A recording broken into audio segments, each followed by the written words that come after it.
I was thinking when Sister Rachel was talking how good that the Lord is to me, and how thankful that I am a father. And I have two great sons. They blessed me with two great daughters-in-laws. We're just all one good family. But I thought about my parents, how that the greatest gift they ever gave me in life was a Christian home. That they brought me up, they taught me about Jesus and taught me about His goodness, and taught me about serving the Lord. And you know, my dad, he was not only one that taught, but he led by example too. I thought, you see this on the back of shirts and things a lot of time that says no fear. And truly, my dad was a man that really, he didn't have no fear. In 1962, he found out that he had an aorta aneurysm.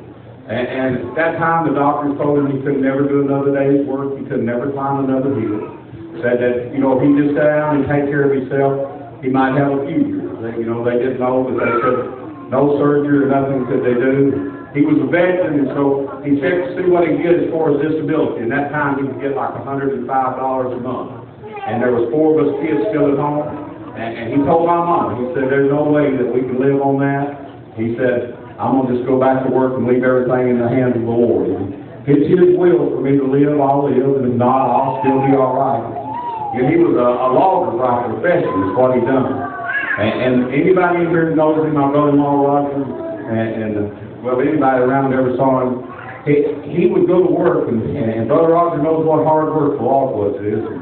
You use a chainsaw, you get to sling a sledgehammer, well, you know, it's something that you think somebody with an aneurysm, that they just wouldn't do. But never bothered him. I don't believe he ever feared about dying at all. I keep saying, I want to stay here just as long as I can. But he said that, you know, he trusted the Lord. And a lot of days we'd work, and I tried to keep him doing things because I'd worry about him. But he'd get right out there and he'd do just the same thing. We'd take him to the doctor. And if any of you ever seen x-rays, when they x-ray your chest, how you can see your rib cage. When they take, any time a doctor took the x-ray of him, first thing they do is get excited, as they didn't know him, because this whole side of his chest here, you couldn't see his rib cage on that side. That aneurysm was that large. But it still, it never bothered him, even until probably 8 or 10 years before that he died. While there's a doctor told him there was a place in Texas that Mike could do surgery on, and he'd probably have a 50-50 chance. And he said, well, he was happy with the chances that he had now. And because that my daddy and my mama, not only did, you know, a lot of people profess to be Christians. A lot of people profess to believe in Jesus. And it's easy to profess. But, you know, because I saw them through their life, that they always trusted in God. I mean, we was just like Sister Rachel. We was just poor folks and you know, couldn't afford to go to doctors and things. We always turned to Dr. Jesus. We talked to Mom and Daddy. They prayed for us for whatever our illnesses was. I can tell you lots of stories, but I can tell you this. That, you know, today I listen to people talk about the economy and how things are bad. But look at all of us in here. What's so bad? How much worse are we off than we was last year or 5 years ago? If we trust Jesus, if we believe in Him, and I believe in Him today, I trust Him. When everything else looks like it don't work, I trust in Jesus. And one reason I do is because that my parents led by example. And I found that man that they told me about, Jesus Christ. And I found Him true and real in my life. And I trust in Him every day for whatever I do. And no matter what anybody else says, I believe that if you serve God, and that if you live for Him and you trust Him, He's going to take care of each and every one of us.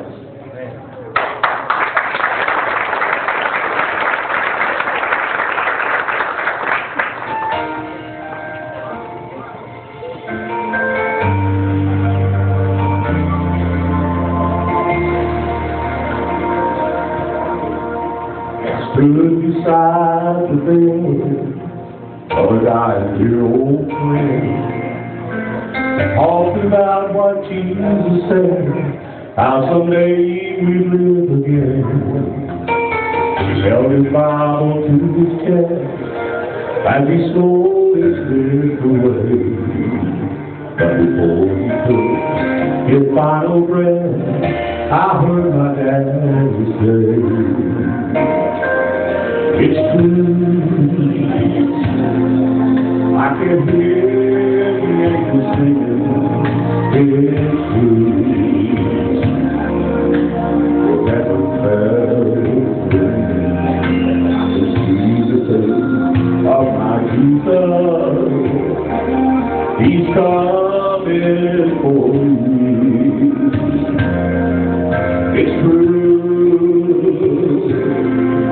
I see loved ones who are waiting. It's true. The things of earth are fading. I'll be waiting on the other side for you. It's true.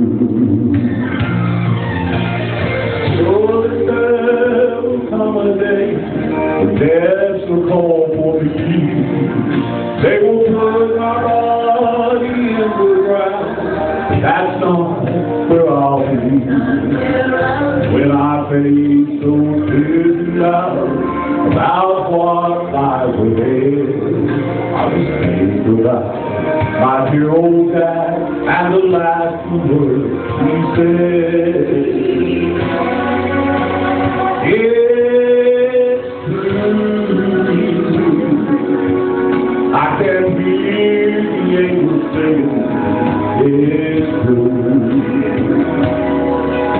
So heaven bells are ringing. I can see the face of my Jesus. He's coming for me. It's true.